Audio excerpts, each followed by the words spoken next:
Hello friends, कैसे हो आप सब। आरपीएससी कॉलेज लेक्चरर की वैकेंसी का नोटिफिकेशन आ चुका है। आज से फॉर्म स्टार्ट हैं। ठीक है। तो देखो भाई लोगों, हमारी कल से बिल्कुल रेगुलर क्लासेस चल रही हैं। ठीक है। और 15 नवंबर तक और चलेंगी, जो बिल्कुल फ्री रहेंगी। उसके बाद ये सारी की सारी क्लासेस पेड हो जाएंगी। ठीक है। और प्रेजेंट टाइम में यहाँ पर मैं अपने होम टाउन आया हुआ हूँ। और यहाँ पर आपको भी पता है, होम टाउन आने का सबसे बड़ा कारण था कि कोविड-19 की वजह से वहाँ पर थोड़ा ज़्यादा केस हो गए थे। इसकी वजह से मेरे को यहाँ आना पड़ा था। और प्रेजेंट टाइम में यहाँ पर जो मैं अपना होम टाउन है वहाँ पर को जो गुर्जर आंदोलन चल रहा है उसकी वजह से यहाँ पर नेटवर्क की प्रॉब्लम हो रही है। आज 6 दिन हो गई नेटवर्क बंद है। ठीक है। तो मैं ना तो लाइव आ पाता और ना ही सही ढंग से बहुत सारी वीडियो बना पाता। ठीक है। तो वीडियो बनाने के लिए मेरे को क्या करना पड़ता है, पहले वीडियो रिकॉर्ड करना पड़ता है। उसके बाद अपने घर से 35 किलोमीटर दूर जाके और किसी लाइब्रेरी में बैठ के, क्योंकि वहाँ पर ब्रॉडबैंड कनेक्शन चलता है, और वहाँ पर वीडियो अपलोड करके आता हूँ मैं। बहुत सारी प्रॉब्लम्स हो रही हैं अभी। जैसे प्रॉब्लमों का बिल्कुल सॉल्यूशन होगा उसके बाद हमारी रेगुलर क्लासेस चलेंगी। जीएस के ऊपर हमारा स्पेशल कमांड रहेगा, और कमांड ऐसा रहेगा कि 35+ मार्क्स तो लेके आने ही हैं भाई जीएस में। ठीक है। और अभी मैं लगातार दूसरा वीडियो बना रहा हूँ ये ऑब्जेक्टिव क्वेश्चनों का। हमें इसी तरीके से क्लासेस चलाएंगी। कल हमारी क्लास रहेगी वो करंट पर रहेगी। 2019 का करंट हम स्टार्ट करेंगे सबसे पहले। 2019 के करंट की जो महत्वपूर्ण बातें हैं, फिर उससे रिलेटेड जो नीति योजनाएं हैं उनको पढ़ेंगे। इसके साथ साथ जो इम्पोर्टेंट टॉपिक है उनके मैं नोट्स बना रहा हूँ, अपने हैंड रिटन नोट्स बना रहा हूँ। वो भी मैं आपको प्रोवाइड करवाऊँगा बिल्कुल नाम मात्र चार्ज में। हम किसी का भी ज़्यादा चार्ज नहीं लेंगे। चार्ज बिल्कुल सफिशियंट रहेगा, बिल्कुल नाम मात्र रहेगा, लेकिन हम उसी चार्ज में आपको बहुत ही बेस्ट कंटेंट प्रोवाइड करवाएंगे। तो कल से मैं अपने हैंड रिटन नोट्स बनाना स्टार्ट कर रहा हूँ। ठीक है। नोट्स बनते जाएंगे, मैं उनकी क्लासेज आपको प्रोवाइड करवाता जाऊंगा। जैसे जैसे नोट्स बनते जाएंगे क्लासेज प्रोवाइड करवाता जाऊंगा। सारा का सारा इंक्लूड करेंगे, चाहे कल्चर हो चाहे वो कैसा भी क्यों ना हो।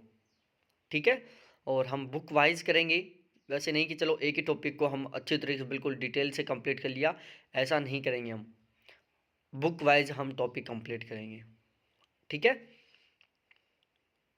तो थोड़ी सी प्रेजेंट टाइम में ये प्रॉब्लम्स हो रही हैं जिनका हमें सामना करना पड़ रहा है। ठीक है। अब हम स्टार्ट करते हैं यहाँ से। पाषाणकालीन पुरातात्विक स्थल बागोर किस जिले में स्थित है, बताओ। बागोर किस जिले में स्थित है? बांसवाड़ा में, बीकानेर में, भीलवाड़ा में, उदयपुर में। आपको बताना है कि पाषाणकालीन पुरातात्विक स्थल बागोर किस जिले में स्थित है। तो भाई साहब बागोर है जो भीलवाड़ा में। कहाँ पर है? भीलवाड़ा में। बार बार रिपीट करूंगा मैं, जिससे हमारे यहीं पर याद हो जाए, दोबारा वीडियो को ना देखना पड़े। पुरातात्विक स्थल बागोर भीलवाड़ा से कृषि एवं पशुपालन के प्राचीनतम साक्ष्य प्राप्त हुए हैं। ठीक है। जो प्राचीनतम पुरातात्विक स्थल एक बागोर है जो भीलवाड़ा में है, और वहाँ से कृषि एवं पशुपालन से संबंधित कुछ प्राचीनतम साक्ष्य प्राप्त हुए हैं। इनको भी हमें ध्यान में रखना है। आगे बात करते हैं। गुर्जर जाति का प्रसिद्ध धार्मिक स्थल आसिद किस जिले में स्थित है? जो गुर्जर जाति है उनका एक प्रसिद्ध धार्मिक स्थल है आसिद। वो कहाँ पर है? भीलवाड़ा में ही है। ये भी आपको ध्यान में रखना है। आसिद कहाँ पर है? भीलवाड़ा में। किसका धार्मिक स्थल है? तो वो गुर्जर जाति का बहुत ही प्रसिद्ध धार्मिक स्थल है। भीलवाड़ा में खारी नदी के किनारे पर स्थित आसिद कस्बा गुर्जर जाति का प्रसिद्ध धार्मिक स्थल है। देखो, जो ये आसिद नामक स्थान है वो कौन सी नदी पर है? खारी नदी के किनारे पर है। ठीक है। हमें इस तरीके से पॉइंट टू पॉइंट चलना है। यहाँ लोक देवता देवनारायण जी का 1100 वर्ष पुराना भव्य मंदिर बना हुआ है। देखो, जो देवनारायण जी का मंदिर है वो गुर्जरों के लिए सबसे प्रसिद्ध मंदिर है, और गुर्जर जाति का सबसे लोकप्रिय मंदिर है देवनारायण मंदिर, जो कि 1100 वर्ष पुराना मंदिर बना हुआ है। कहाँ पर? आसिद में, जो कहाँ है? भीलवाड़ा में। ठीक है। थोड़ा आगे बढ़ते हैं। इस मंदिर को सवाई भोज मंदिर के नाम से भी जाना जाता है। जो ये मंदिर है देवनारायण जी का आसिद में 1100 वर्ष पुराना, इसको किस नाम से जाना जाता है? सवाई भोज मंदिर के नाम से भी जाना जाता है। ठीक है। और भाद्रपद शुक्ला छठी को यहाँ मेला भरता है। भाद्रपद शुक्ल छठी को यहाँ पर इसका मेला भरता है। ठीक है, ये हिंदी में ध्यान में रखना है, क्योंकि जो इसकी जो डेट है वो बदलती रहती है, क्योंकि ये जो तिथि है वो फिक्स नहीं होती कि फिक्स ही आए, क्योंकि कई बार दोइज 2 बार हो जाती हैं, कई बार अमावस्या 2 बार हो जाती हैं, कई बार तो महीने भी 2 बार हो जाते हैं। ठीक है, तो ये आपको ध्यान में रखना है कि जो सवाई भोज मंदिर जो गुर्जर जाति का सबसे लोकप्रिय मंदिर है, वहाँ पर किसकी प्रतिमा है? देव नारायण जी की प्रतिमा है। कितने साल पुरानी है? 1100 वर्ष पुरानी है। वहाँ पर जो मेला भरता है वो कब भरता है? तो भाद्रपद शुक्ला छठी को भरता है। और जो आसिद है वो कौन सी नदी पर है? खारी नदी पर है। कहाँ पर है? भीलवाड़ा में है। ठीक है, इस तरीके से हमें बिल्कुल पॉइंट टू पॉइंट याद करना है। अगला, धौलपुर के किस स्थान पर चट्टान पर बना हुआ कमल के फूल का बाग स्थित है? तो वो है भाई साहब मचकुंड में। कहाँ पर? मचकुंड में। धौलपुर में मचकुंड एक स्थान है जहाँ पर चट्टान पर बना हुआ कमल के फूल का बाग स्थित है। अब भाई यहाँ पर आपको सुमेलित करना है, एक साइड पुरातात्विक स्थल है और दूसरी साइड वर्तमान में वो कहाँ पर ये दिया हुआ है। लिस्ट फर्स्ट और लिस्ट सेकंड दी हुई है, इन्हें आपस में हमें सुमेलित करना है। ठीक है, बहुत बेस्ट कंटेंट है ये एक तरीके से। और देखो ध्यान रहे, हमें ज़्यादा बहुत सारा कंटेंट नहीं पढ़ना है यहाँ पर। हमें ऐसे नहीं पढ़ना कि बहुत सारा हम कल्चर की एक अलग से बुक पढ़ रहे हैं, भूगोल की एक अलग से पढ़ रहे हैं, पॉलिटिकल की एक अलग से पढ़ रहे हैं, हिस्ट्री की एक अलग से पढ़ रहे हैं, क्योंकि ये भी ध्यान में रखना है कि मात्र 50 नंबर का कंटेंट है।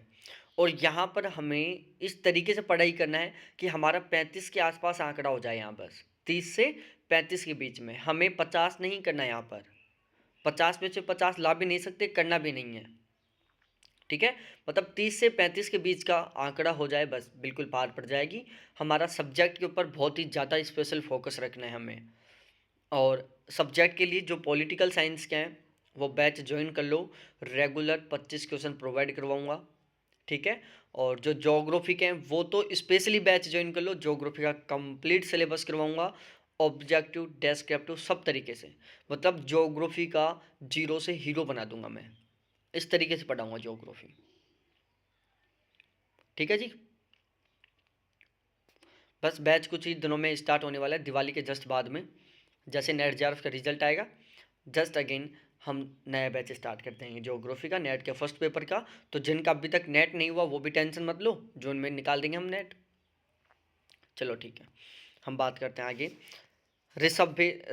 ऋषभदेव, बयाना, तिलवाड़ा, लोधरवा, वर्तमान में बाड़मेर, जैसलमेर, भरतपुर और उदयपुर। ठीक है, ये टोटल 4 ऑप्शन है, यहाँ से आपको आंसर देना है क्या होने वाला है। तो यहाँ पर देखो ऑप्शन बी आंसर बिल्कुल सही मान रखा है इन्होंने।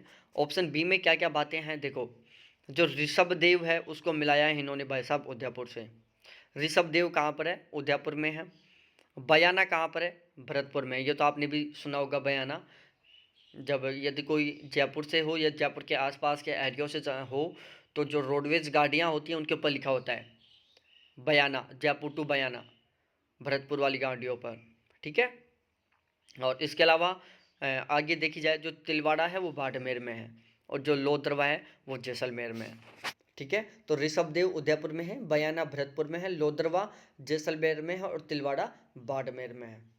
ठीक है, इसको अच्छे तरीके से ध्यान में रख लो। ये क्या है? सारे के सारे पुरातात्विक स्थल हैं। आगे, मारवाड़ में गुर्जर प्रतिहार कालीन महामारू शैली के लिए प्रसिद्ध स्थान कौन सा है? बताओ भाई। मारवाड़ में गुर्जर प्रतिहार कालीन महामारू शैली के लिए प्रसिद्ध स्थान कौन सा है? मंडोर है, ओंसिया है, जोधपुर है या मथानिया है?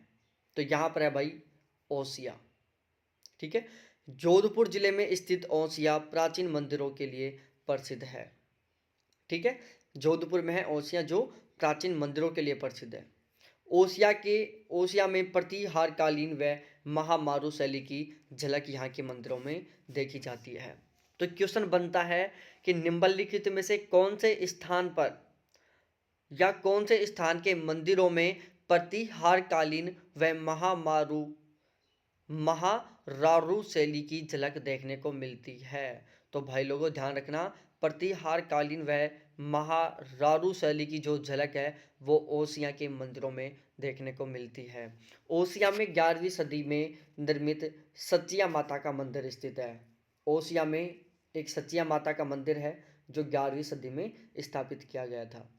कौन सा मंदिर है ओसिया में? सचिया माता का मंदिर है, 11वीं सदी में निर्मित किया गया था। सचिया माता ओसिया ओसिया ओस वालों की कुलदेवी मानी जाती है। और जो सचिया माता का मंदिर है ना, वो ओस वालों की कुलदेवी है। तो ये भी ध्यान में रखना है। ओस वालों की कुलदेवी कौन है? सचिया माता का मंदिर है। सचिया माता का मंदिर कहाँ पर है? जोधपुर में। ठीक है, ये सारी बातें हमें इस तरीके से ध्यान में रखनी है। तो देखो यहाँ से नए पॉइंट पॉइंट क्या क्या बन रहे हैं, थोड़ा ध्यान से पढ़ना। पहला पॉइंट बन रहा है इस क्वेश्चन से, हम जैसे पॉइंट बना बना के याद करेंगे हमारे ज़्यादा याद होगा। जोधपुर में स्थित कौन सा स्थान प्राचीन मंदिरों के लिए प्रसिद्ध है? ओसिया, पहला पॉइंट। दूसरा पॉइंट, निम्नलिखित में से कहाँ के मंदिरों में प्रतिहारकालीन व महारारू शैली की झलक देखने को मिलती है? तो वो है ओसिया के मंदिरों में। तीसरा, ओसिया में कौन सा मंदिर है? तो सचिया माता का मंदिर है। क्वेश्चन आ जाता है सचिया माता का मंदिर कहाँ पर है? तो ओसिया में है। कितना पुराना है? 11वीं सदी में निर्मित मंदिर है। कब का? 11वीं सदी का मंदिर है। सचिया माता किन की कुलदेवी है? तो ध्यान में रखना, ओस वालों की। ओस वालों की कुलदेवी कौन है? सचिया माता। ठीक है, ये कुछ पॉइंट थे जो हमें इस क्वेश्चन को बिल्कुल 100% अच्छी तरीके से याद करने में योगदान दे रहे हैं। अब हम थोड़ा आगे बढ़ते हैं। अपनी गोपुरम आकृति के लिए प्रसिद्ध रंगनाथ मंदिर जिसका निर्माण सेठ पूरनमल ने 1844 ईस्वी में करवाया, कहाँ स्थित है? आबू रोड पर, पुष्कर में, करौली में, नाथ द्वार में। तो ध्यान रखना, अपनी गोपुरम आकृति के लिए प्रसिद्ध रंगनाथ मंदिर जिसका निर्माण सेठ पूरनमल ने 1844 ईस्वी में करवाया, कहाँ स्थित है? पुष्कर में स्थित है। कहाँ पर स्थित है भाई? पुष्कर में। आगे बात करो, गोगुंदा नामक ऐतिहासिक व पुरातात्विक स्थल कहाँ पर है? बताओ, गोगुंदा नामक ऐतिहासिक व पुरातात्विक स्थल स्थित है कहाँ पर? तो वो है भाई साहब उदयपुर में। ठीक है, जो गोगुंदा नामक ऐतिहासिक और पुरातात्विक स्थल है वो उदयपुर में है। इसको पढ़ लो थोड़ा सा। ऐतिहासिक हल्दी घाटी युद्ध कब हुआ था? 18 से 21 जून 1576 ईस्वी में हुआ था। ठीक है, जो हल्दी घाटी का युद्ध कब था? 18 से 21 जून 1576 में। ठीक है, के लिए प्रसिद्ध गोगुंदा उदयपुर के समीप अरावली की पहाड़ियों में बसा सैन्य दृष्टि से महत्वपूर्ण स्थान है। ठीक है, तो ये ध्यान रखना कि जो हल्दी घाटी का युद्ध था कब हुआ था? 18 से 21 जून 1576 में हुआ था। कहाँ पर हुआ था? उदयपुर के गोगुंदा में हुआ था। ठीक है, और जो उदयपुर का गोगुंदा है वो सैन्य दृष्टि से एक प्रसिद्ध स्थल है जो अरावली पर्वतमालाओं में घिरा हुआ है। ठीक है, जहाँ तक बिल्कुल कॉन्सेप्ट क्लियर। इतिहासकार अब्दुल कादिर बदायूनी ने हल्दी घाटी युद्ध को प्रसिद्ध गोगुंदा युद्ध के नाम से संबोधित किया। एक प्रसिद्ध इतिहासकार थे जिनका नाम था अब्दुल कादिर बदायूनी। एक इतिहासकार थे जिनका नाम था अब्दुल कादिर बदायूनी, और उन्होंने जो हल्दी घाटी का युद्ध था उसको गोगुंदा युद्ध बोला था। ठीक है, ये बातें भी आपको ध्यान में रखनी है। राज्य में बोलती हुई बौद्ध गुफाओं के लिए प्रसिद्ध स्थान है? बताओ, राज्य में बोलती हुई बौद्ध गुफाओं के लिए प्रसिद्ध स्थान कौन सा है? झालरा पाटन है, कौलवी है, चंद्रावती है, कलिंजरा है। बताओ, राज्य में बोलती हुई बौद्ध गुफाओं के लिए प्रसिद्ध स्थान कौन सा है? तो देखो, राज्य में बोलती हुई बौद्ध गुफाओं के लिए प्रसिद्ध स्थान है कौलवी। कौन सा है? कौलवी है। अब देखो यहाँ पर हम थोड़ा प्यार से पढ़ते हैं। राजस्थान के झालावाड़ जिले में स्थित प्राचीन कौलवी नामक स्थान अपने बौद्ध विहारों के लिए प्रसिद्ध है। ठीक है, तो सबसे पहली बात, जो कौलवी नामक स्थान है कहाँ पर है? झालावाड़ में है। ठीक है, किसके लिए प्रसिद्ध है? बौद्ध विहारों के लिए प्रसिद्ध है। बोलती हुई बौद्ध गुफाओं के लिए प्रसिद्ध है। ठीक है, बौद्ध विहारों के लिए या बोलती हुई बौद्ध गुफाओं के लिए कौन सा स्थान प्रसिद्ध है? कोलवी। कोलवी कहाँ पर है? झालावाड़ में। कोलवी नामक स्थान को राजस्थान का अजंता एलोरा के नाम से भी जाना जाता है। जो कोलवी नामक स्थान है उसको राजस्थान का अजंता एलोरा बोलते हैं। क्या बोलते हैं? अजंता एलोरा।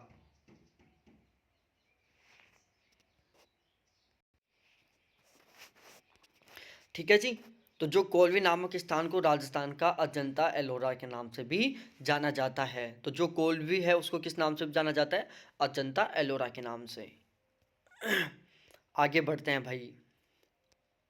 नील की खेती के लिए व गुप्तकालीन स्वर्ण मुद्राओं के लिए राज्य में कौन सा स्थान प्रसिद्ध था? बताओ। तो वो है भाई साहब बयाना। कौन सा? बयाना। हम थोड़ा सा पढ़ते हैं।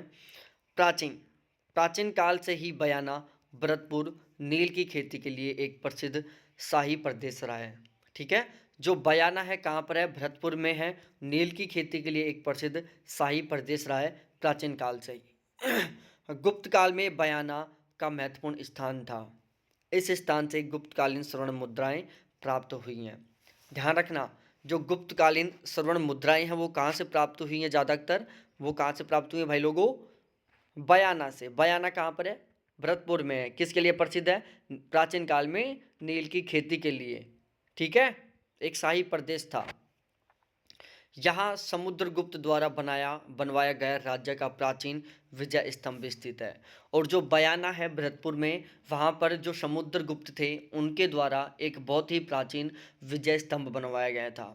समुद्रगुप्त ने अपने काल में यहाँ पर एक क्या बनाया था? विजय स्तंभ बनाया था। अब भाई थोड़ा आगे पढ़ लो,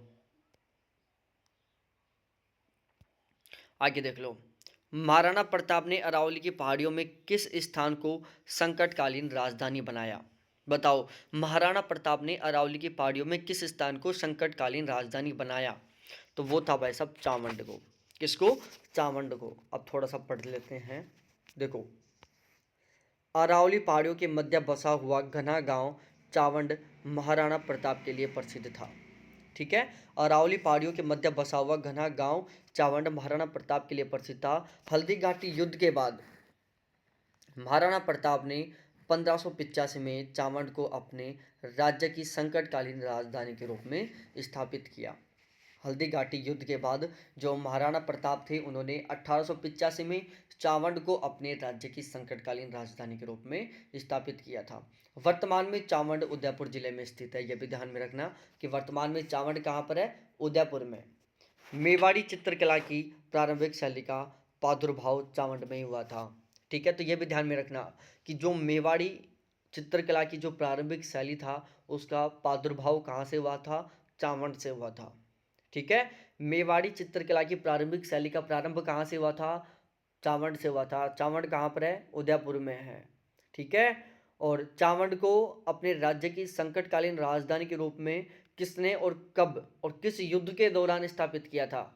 तो ध्यान रखना, जो चावंड था उसको अपने संकटकालीन राजधानी के रूप में हल्दी घाटी युद्ध के दौरान महाराणा प्रताप ने 1785 में स्थापित किया था।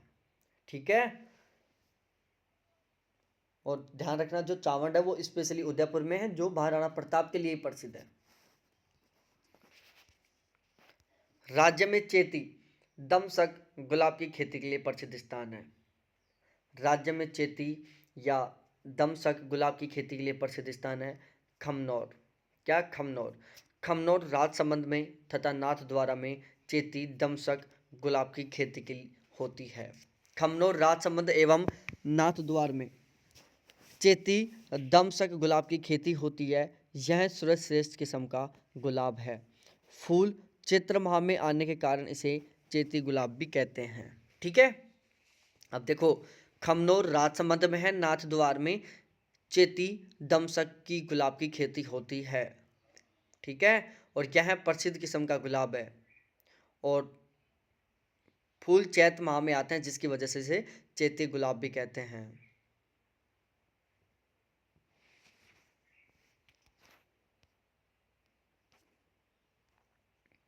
राजस्थान का खजुराहो के नाम से प्रसिद्ध स्थान निम्न में से कौन सा है? बताओ, राजस्थान का खजुराहो के नाम से प्रसिद्ध कौन सा स्थान है? तो किराड़ू, जो बाड़मेर में है। किराड़ू जो बाड़मेर में है उसे राजस्थान का खजुराहो बोलते हैं। ठीक है, राजस्थान का खजुराहो किसको बोलते हैं? किराड़ू को, जो कहाँ पर है? बाड़मेर में। जैन धर्म की परंपरा का निर्वहन राजस्थान में किराड़ू के प्राचीन मंदिरों में देखा जाता है। किराड़ू के जैन मंदिरों को राजस्थान का खजुराहो के नाम से भी जाना जाता है। किराड़ू का प्राचीन नाम किरातकूप था। ठीक है, ध्यान में रखना ये बात। किराड़ू का प्राचीन नाम क्या था? किरातकूप था, जो किसी समय परमारों की राजधानी थी। ठीक है, तो यहाँ से क्या क्या बात कंप्लीट हुई भाई? थोड़ा ध्यान से पढ़ना। पहली बात,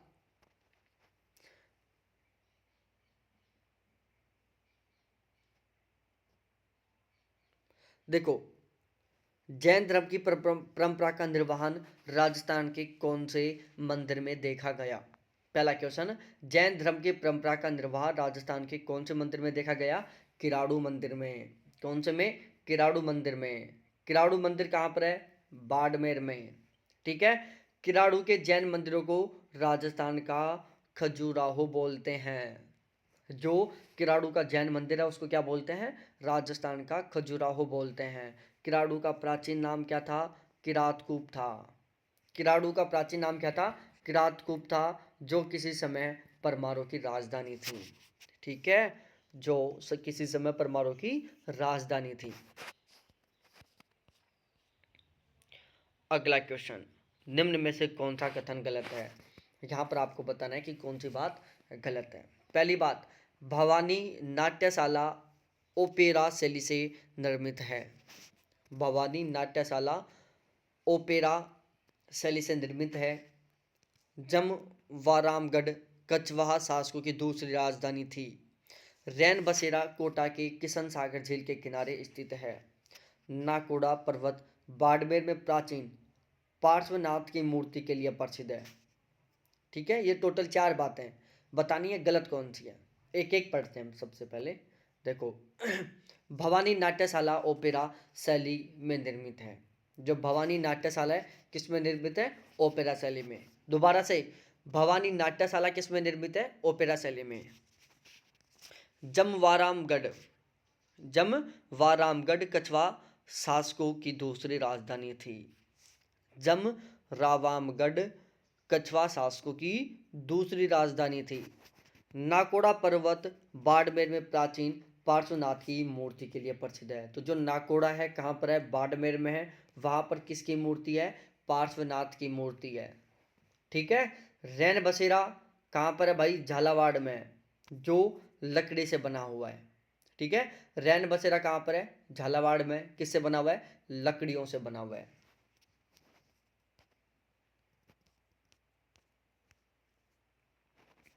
कौन सा सही है बताओ भाई? निम्न में से सही कथन है, राजस्थान का मिनी खजुराहो अर्थूना, राजस्थान का खजुराहो रणकपुर, थार प्रदेश की वैष्णो देवी तनोट माता, मेवाड़ का खजुराहो बारडोली के मंदिर। तो देखो, यहाँ पर सही बात क्या है? यहाँ पर सही बात एक ही है भाई साहब। थार प्रदेश की वैष्णो देवी कौन सी है? तनोट माता। तैनोट तैनोट माता तैनोट माता तैनोट माता। तैनोट माता क्या है? थार प्रदेश की वैष्णो देवी है। थार प्रदेश की वैष्णो देवी कौन है भाई साहब? थनोट माता। कौन है? तैनोट माता। अब देख लो भाई साहब, राजस्थान का मिनी खजुराहो बंडर देवरा को कहते हैं, जो बारां में है।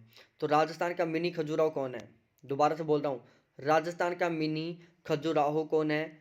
बंडर देवरा है, जो कहाँ पर है? बारां में है। राजस्थान का खजुराहो कौन है? किराड़ू है, जो कि बाड़मेर में है। राजस्थान का खजुराहो कौन है? किराड़ू, जो कहाँ पर है? बाड़मेर में है। मेवाड़ का खजुराहो कौन है? जगत अंबिका देवी, जो उदयपुर में है। मेवाड़ का खजुराहो कौन है? जगत अंबिका देवी का मंदिर, जो कहाँ पर है? उदयपुर में है।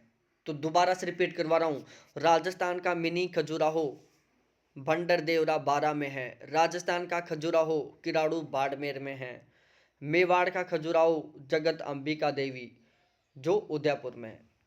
ठीक है, देखो अभी अभी मैंने जब ये पढ़ाया था आसिद के बारे में, ठीक है, तो उस टाइम मैंने ये बात बताई थी कि वहाँ पर देव नारायण जी की मूर्ति है जो कितने साल पुरानी आपको बताना है, समथिंग 1100 साल पुरानी है, और जो कि गुर्जरों का लोक देवता है देव नारायण जी। ठीक है, आसिद नामक स्थान किस लोक देवता से संबंधित है? तो भाई साहब जो आसिद नामक स्थान है ना, वो देव नारायण जी के लिए प्रसिद्ध है, जो गुर्जर जाति का एक बहुत ही लोकप्रिय और बहुत ही पूजनीय देवता है। ठीक है,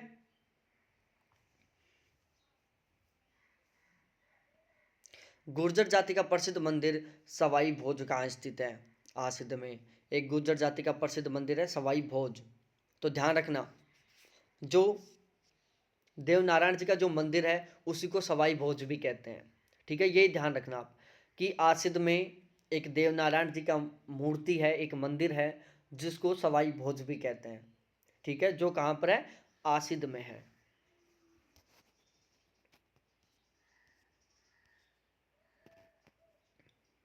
देखो भाई, ये महाभारत कालीन पांडुपोल स्थित है अलवर में भाई साहब, ये हमारे पास में ही है। जो पांडुपोल है ना, हमारे से टोटल 25 किलोमीटर दूर है भाई साहब, सरिस्का में है। कहाँ पर है? सरिस्का में। हम पांडुपोल के बारे में पढ़ लेते हैं थोड़ी थोड़ी बातें। भाद्रपद शुक्ला चतुर्थ पंचमी को पांडुपोल मेले का आयोजन होता है। भाद्रपद शुक्ला चतुर्थ पंचमी, चतुर्थी पंचमी को पांडुपोल मेले का आयोजन होता है। दोबारा से बोल रहा हूँ, भाद्रपद शुक्ला षष्ठी या छठी को तो किसका मेला भरता है भाई साहब? देव नारायण जी का मेला भरता है, जो गुर्जर जाति का एक लोकप्रिय मेला है। ठीक है, और भाद्रपद शुक्ला चतुर्थी पंचमी को किसका मेला भरता है? पांडुपोल का मेला भरता है, जो अलवर में है। ठीक है, और इसकी खोज किसने की थी? भीम ने की थी। कब की थी? अज्ञातवास के दौरान, पांडवों के अज्ञातवास के समय भीम ने इस स्थान की खोज की थी। आमेर कछवाहा वंश की कौन सी राजधानी थी? बताओ, आमेर कछवाहा वंश की कौन सी राजधानी थी? तो भाई लोगों, अब मैं बताते हैं सारी बातें। सबसे पहली बात, कछवाहा शासकों की प्रथम राजधानी दौसा थी, दूसरी राजधानी जमवारामगढ़ थी, तीसरी राजधानी आमेर थी, चौथी व अंतिम राजधानी जयपुर थी। और ये कहाँ पर है? आमेर में है भाई साहब। ठीक है, जो आमेर है ना, वो जयपुर में है। आपने भी देखा होगा, राजस्थान के मोस्टली लोग होते हैं जो उनका जो सेंटर आता है कूकस आता है। जयपुर में एक कूकस स्थान है जहाँ पर मोस्टली लोगों का एग्जाम सेंटर आता है, स्पेशली उन एग्जाम्स का जो एग्ज़ाम ऑनलाइन होते हैं। और कूकस से थोड़ी सी आगे ही है क्या? आमेर। और आमेर के पास में एक हाथी गांव है जो हाथियों के लिए प्रसिद्ध है। ठीक है, आमेर किला भी है यहाँ पर आमेर में। ठीक है, तो जो कछवाहा वंश की जो अंतिम राजधानी या चतुर्थ राजधानी कौन थी? आमेर थी। तीसरी राजधानी कौन थी? सॉरी, तीसरी राजधानी, सॉरी सॉरी मैंने थोड़ा सा गलत बता दिया। हाँ देखो, कछवाहा वंश की अंतिम राजधानी या चौथी राजधानी कौन थी? जयपुर थी। तीसरी राजधानी आमेर थी। दूसरी राजधानी जमवारामगढ़ थी। और पहली राजधानी दौसा थी। ठीक है, तो कछवाहा वंश की पहली राजधानी दौसा थी, दूसरी जमवारामगढ़ थी, तीसरी आमेर थी, और चौथी व अंतिम राजधानी कौन थी? जयपुर थी।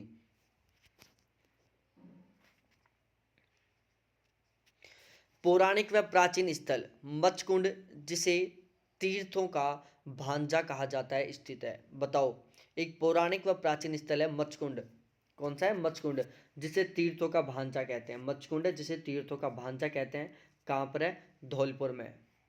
अब भाई पढ़ लो इसके बारे में थोड़ी सी बातें। राजस्थान के धौलपुर जिले में स्थित मचकुंड नामक स्थान को तीर्थों का भांजा कहते हैं। ठीक है, धौलपुर में मचकुंड, जिसको तीर्थों का भांजा कहते हैं। मचकुंड में स्नान करने से चर्म रोग दूर होते हैं। ये एक मान्यता बनी हुई है कि यदि आप मचकुंड में, एक तीर्थ कुंड है नहाने का, यदि उसमें नहाओगे आप तो आपके चर्म रोग दूर हो जाएंगे। इसके समीप ही सिखों का पवित्र स्थल शेर शिकार गुरुद्वार स्थित है। ठीक है। मचकुंड में जो स्नान घर है जहाँ से चर्म रोग दूर होता है, उसी के समीप एक सिखों का पवित्र स्थल है जिसका नाम है शेर शिकार गुरुद्वारा एक। ठीक है, आगे पढ़ो भाई। भरतपुर के जाट शासकों ने आराम पसंदगी के लिए जल महलों का निर्माण कहाँ करवाया? अरे भाई लोगों देखो कितना गजब क्वेश्चन है। भरतपुर के जाट शासकों ने आराम पसंदगी के लिए जल महलों का निर्माण करवाया, वो कहाँ पर करवाया? डिग में करवाया। डिग कहाँ पर है? भरतपुर में। इसको पढ़ लो। राजस्थान में फव्वारों की नगरी के नाम से प्रसिद्ध डिग नामक स्थान भरतपुर के जाट शासकों की राजधानी का प्रतीक है। सबसे पहली बात, राजस्थान में फव्वारों की नगरी के नाम से किसे जानते हैं? राजस्थान में फव्वारों की नगरी के नाम से किसे जानते हैं? डिग को जानते हैं। डिग कहाँ पर है? भरतपुर में। डिग किसके लिए प्रसिद्ध है? जाट शासकों के लिए प्रसिद्ध है। जो भरतपुर के जाट शासक थे उनकी राजधानी का प्रतीक कौन है? डिग है। किसके लिए प्रसिद्ध है? फव्वारों की नगरी के नाम से। ठीक है। डिग में प्रसिद्ध जल महल स्थित है जो अपना विशेष स्थान रखता है। डिग में एक जल महल है। एक जल महल जयपुर में भी है भाई लोगों। आपने देखा हो तो जो आमेर महल है जिसको हम शिला देवी का मंदिर बोलते हैं, उसी के पास में एक जल महल है जयपुर में भी। गुरु बालीनाथ के मंदिर व जैसलमेर के भाटी शासकों की राजधानी के रूप में कौन सा स्थान प्रसिद्ध था? बताओ। पोखरण भाई, पोखरण। गुरु बालीनाथ के मंदिर व जैसलमेर के भाटी शासकों की राजधानी के रूप में कौन सा स्थान प्रसिद्ध था? पोखरण। कौन सा? पोखरण भाई साहब। कौन सा स्थान प्रसिद्ध था? पोखरण। पोखरण जैसलमेर के भाटी शासकों का एक प्राचीन राजधानी के रूप में जाना जाता है। इसके समीप ही बाबा रामदेव के गुरु बालीनाथ का मंदिर स्थित है। पोखरण कहाँ पर है? जैसलमेर में है। ठीक है। जो किसके लिए प्रसिद्ध है? जैसलमेर के भाटी शासकों की एक प्राचीन राजधानी के रूप में प्रसिद्ध है। और इसी के समीप जो पोखरण है उसी के समीप बाबा रामदेव के गुरु बालीनाथ का मंदिर है। ठीक है। तो बाबा रामदेव के गुरु बालीनाथ कौन थे? बालीनाथ। बाबा रामदेव है ना, उनके गुरु कौन थे? गुरु बालीनाथ। और बालीनाथ का मंदिर कहाँ पर है? जैसलमेर के पोखरण में। ठीक है। कहाँ पर है? जैसलमेर के पोखरण में। ठीक है। तो इसी के साथ हमारा आज का लेक्चर कंप्लीट होता है। ठीक है। कल हम लेके आएंगे करंट का 2019 का करंट का वीडियो लेके आएंगे, साथ ही साथ हमारे हैंड रिटन नोट्स के वीडियो लेके आएंगे। ठीक है। हैंड रिटन नोट्स बनाएंगे और उनको बहुत ही शानदार तरीके से कंप्लीट करवाएंगे। ठीक है। तो हमारे साथ बिल्कुल रेगुलर जुड़े रहें। बहुत सही ढंग से तैयारी करनी है, बहुत गजब तरीके की तैयारी करनी है, बहुत धांसू तैयारी करनी है। ओवरऑल हमें इस हद तक तैयारी करनी है कि भाई अब की बार हमारा जेआरएफ हो जाए। ओ सॉरी, हम अब की बार कॉलेज लेक्चरर बन जाएं। माइंड में जेआरएफ घुसा रहता है क्योंकि अब तक मैं ऑलवेज जेआरएफ की प्रिपरेशन करवा रहा था, इसलिए। तो हमें इस हद तक जीएस को तैयार करना है कि यहाँ से हमारा 35 के आसपास का स्कोर हो जाए। 35 मार्क्स मतलब 70% के आसपास का स्कोर हो जाए, जिससे हम लेक्चरर बन जाएं। है साराम की नौकरी है, मस्त नौकरी है, गजब की नौकरी है। कुर्सी तोड़ने के लिए सैलरी दी जाती है यहाँ पर। आपको बैठना है, कुर्सी तोड़नी है और सैलरी लेके आनी है, मौज मस्ती करनी है। ठीक है। तो बहुत बहुत धन्यवाद आप सभी को देखने के लिए। और न्यू बैच ज्वाइन करना चाहो ना भाई साहब, तो बैच ज्वाइन कर लो। 7891 350470, ये मेरे व्हाट्सअप नंबर है। इनके थ्रू आप मेरा नया बैच ज्वाइन कर सकते हो जो अभी हाल ही में स्टार्ट होने वाला है। ठीक है। मत देखो 150 रुपये की तरफ, 400 500 रुपये की ओर भी मत देखो। बहुत शानदार की नौकरी है। आपको लेक्चरर बनने के बाद में एक दिन की जो सैलरी मिलेगी उसका 4 गुना कम है ये मेरा बैच का चार्ज। ठीक है। मात्र 500 रुपये चार्ज है। मतलब आपकी लेक्चरर बनने के बाद 1 घंटे की कमाई है, मात्र 1 घंटे की। क्योंकि समथिंग 2000 पर डे आपको स्टार्टिंग में सैलरी मिलेगी लेक्चरर बनने के बाद में। और 4 घंटे 5 घंटे कॉलेज लगती हैं, जिसमें से आपको बीच में इंटरवल मिलता है, पानी पीने के लिए मिलता है बहुत सारा। 1 घंटे की क्लास भी नहीं ले पाते सही ढंग से। ओवरऑल देखी जाए तो कॉलेज में भाई साहब 2 घंटे की क्लास ही लेता है एक लेक्चरर। 1 घंटे का 1000 रुपये हो गया। मेरा फीस ओनली 500 रुपये है। ठीक है। देख लो, 1 घंटे की भी नहीं, ओनली 30 मिनट की सैलरी है। 30 मिनट की सैलरी। ठीक है, तो बहुत बहुत धन्यवाद आप सभी को देखने के लिए। Thanks, bye.